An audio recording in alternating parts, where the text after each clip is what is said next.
সালাম ফেরানো শেষ, প্রথমে একবার আল্লাহু আকবার, তারপর তিনবার আস্তাগফিরুল্লাহ আস্তাগফিরুল্লাহ আস্তাগফির। এরপরে পড়বেন আল্লাহুম্মা আনতা সালাম ওয়া মিনকা সালাম তাবারাকতা ইয়া যাল জালালি ওয়াল ইকরাম। পড়বেন তারপর আল্লাহুম্মা আইন্নি আলা যিকরিক ওয়া শুকরিকা ওয়া হুসনি ইবাদাতিক। এরপরে পড়তে পারেন আয়াতুল কুরসি, যেটা কেউ বলেছি, তাসবিহাত সুবহানাল্লাহ আলহামদুলিল্লাহ আল্লাহু আকবার 33 পরে কালিমা শাহাদা, অথবা 10 ও পড়ার দলিল আছে। এরপর পড়বেন সুবহানাল্লাহি ওয়া বিহামদিহি আদাদা খালকিহি ওয়া রিদা নাফসিহি ওয়া জিনাতা আরশিহি ওয়া মিদাদা কালিমাতিহি, তিনবার, এটা তিনবার। তারপর তিন কুল তিনবার করে সূরা ইখলাস তিনবার, ফালাক তিনবার, নাস তিনবার, সূরা হাশরের শেষ 3 আয়াত একবার। এরপর পড়বেন সাইয়্যিদুল ইস্তিগফার, মানে সমস্ত ইস্তিগফারের শ্রেষ্ঠ ইস্তিগফার। এটা কোনটা?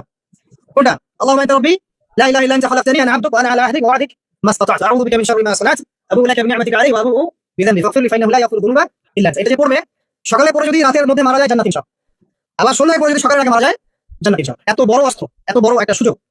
এরপরে পড়বেন আমার পছন্দের কয়েকটা, আউযু বিকালিমাতিল্লাহি তাম্মাতি মিন শাররি মা খালাক, তিনবার। এটা যদি আপনি পড়েন, আপনি বিশ্বের ক্ষতি থেকে বেঁচে থাকবেন ইনশাআল্লাহ। দুষ্ট জিন শয়তান আপনার ক্ষতি করতে পারবে না ইনশাআল্লাহ।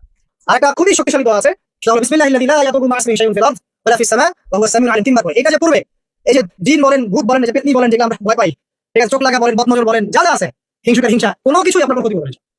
এবং ইনশাআল্লাহ আপনি হঠাৎ মৃত্যুবরণ থেকে বেঁচে থাকবেন ইনশাআল্লাহ, হঠাৎ মৃত্যু। এটা কিন্তু সবার জন্য নিয়ামত, এটা সবার জন্য নিয়ামত। তারপর আসুন, এরপর পড়বেন 10 বার লা ইলাহা ইল্লাল্লাহ ওয়াহদাহু লা শারীকা লাহু লাহুল মুলকু ওয়া লাহুল হামদ ওয়া হুয়া আলা কুল্লি শাইইন কাদির। এটা 10 বার পড়লে হবে। আর যদি 100 বার পড়তে পারেন, তাহলে আপনার চেয়ে বেশি নাকি কেউ অর্জন করতে পারবে। যদি 100 বার এই দোয়াটা কেউ পড়ে সারা দিন, লা ইলাহা ইল্লাল্লাহ ওয়াহদাহু লা শারীকা লাহু লাহুল মুলক ওয়া লাহুল হামদ ওয়া হুয়া আলা কুল্লি শাইইন কাদির, ওই দিন শয়তান তার কাছে আসবে না। 100 গুনাহ আমলনামা থেকে কেটে দেওয়া হবে, 100 নেকি লিখে দেওয়া হবে, এবং আল্লাহর কাছে দিন শেষে একটা তালিকা পেশ করা হয়, আজকে দিনে কে কি আমল করেছে, এই তালিকায় তার নাম দেবে সবার কাছে। ওই ব্যক্তির নামও থাকতে পারে যে 100 বারের চেয়ে বেশি পড়েছে, তখন তার নাম আগে চলে যাবে, এর নামটা পড়ে চলবে। কথা বুঝতে পারছেন? মিনিমাম 100 বার পড়তে পারলে খুব ভালো হয়, যদি না পারেন কমপক্ষে 10 বার। আসেন, এরপরে পড়বেন 10 বার দরুদ শরীফ, আল্লাহুম্মা সাল্লি আলা মুহাম্মাদ ওয়া আলা আলি মুহাম্মাদ রাসূলুল্লাহ ইব্রাহিম, এটা পড়তে পারেন। অথবা ছোট করে পড়তে পারেন, আল্লাহুম্মা সাল্লি ওয়া সাল্লিম আলা নবিয়িনা মুহাম্মাদ, এটা পড়লে হবে। অথবা আল্লাহুম্মা সাল্লি আলা মুহাম্মাদ ওয়া সাল্লিম, এত পড়লে ইনশাআল্লাহ হয়ে যাবে। 10 বার যে ব্যক্তি দরুদ পড়ে সকাল সন্ধ্যায়, নবী সাল্লাল্লাহু আলাইহি ওয়াসাল্লাম তার জন্য পরকালে সুপারিশ করবেন ইনশাআল্লাহ। যদি আমরা নবীর সুপারিশ পেতে চাই, দরুদের কোনো বিকল্প নাই, বেশি বেশি দরুদ পড়তে থাকে, তার সুন্নাহ অনুসরণ করেন, বেশি বেশি দরুদ পড়তে থাকে। মিনিমাম সকাল 10 বার, সন্ধ্যা 10 বার, ইনশাআল্লাহ আল্লাহ নবী সুপারিশ করবেন ইনশাআল্লাহ তাআলা।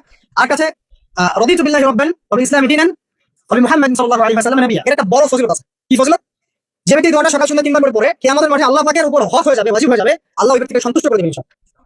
সন্তুষ্ট করে দিবেন মানে কি? ইনশাআল্লাহ সে জান্নাতে যাবে।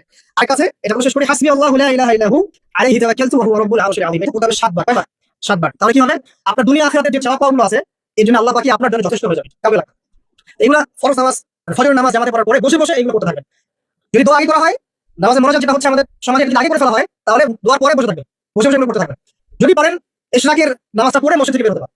ইশরাকের নামাজ মানে ফজরের সূর্য উঠে যাওয়ার পরে 2 রাকাত নফল পড়ে যে ব্যক্তি যাবে বাসায়, মানে প্রথমে ফজরের নামাজ জামাতে পড়েছে, জিকির আজকার করেছে, ইশরাকের সময় হয়েছে, নামাজ পড়ে বের হলো, এই ব্যক্তির আমলনামায় একটা কবুল হজের নেকি দেওয়া হবে, একটা কবুল উমরার নেকি দেওয়া হবে। এগুলো খুবই সহজ আমল।